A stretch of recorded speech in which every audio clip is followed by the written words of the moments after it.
نحمده ونصلي على رسوله الكريم. محترم مسلمانانو،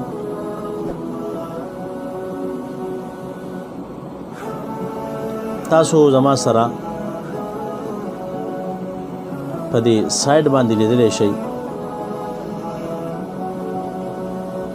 چې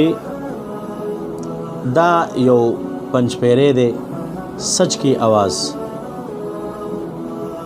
او د بده کې ډیر زیات په دې پیج کې ډیر زیات بکواسات ورکوي، فضول پوسټونه چې څومره بیکار او غلط دي د علماء دیوبند او د جمعیت علماء اسلام خلاف ورکوي،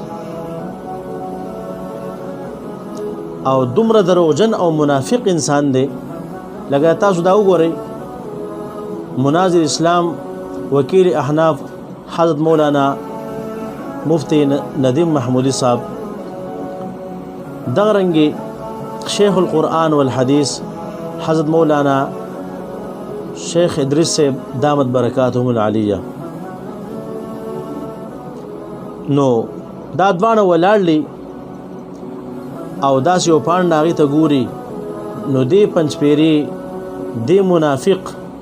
او دې کذاب چې کوم دی دغه لیکل پې کړي دي چې بره ورته دا لیکل کړي چې د خر بچیه ته ځان ته مناظر وې او د بسم الله ترکیب نه درځي، نو جمعیتیان دې وشرمول بیا زمان تپوس ونه کړي. دا خبره ده کړې ده، تا دې په کوم ځای کې دا اورېدلې ده؟ که دا خبره یې نه یې کړي او ته دروغ وې او دروغجن او منافق یم، ستاسو کار دا دی،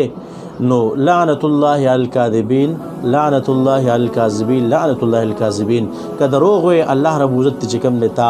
اول دې ته الله پاک هدایت وکړي، موږ ستا چې کوم دی بد نه خوښو.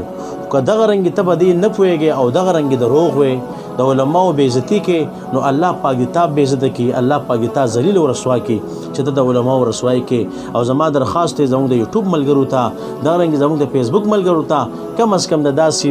خبیث خلکو د داسې منافقانو چې کوم دی تاسو مخنیوي وکړئ چې هغوی چې کوم دی علماو خلاف چې کوم دی دروغ ورکوي، د دروغو پوسټونه ورکوي، یو ښه کار نه کوي چې ټول غلط کارونه چې هغه دو کوي. الله رب عزت موږ داسې ناپاکو او پلیتو او د منافقانو خلکو نه وساتي. وما علینا الا البلاغ.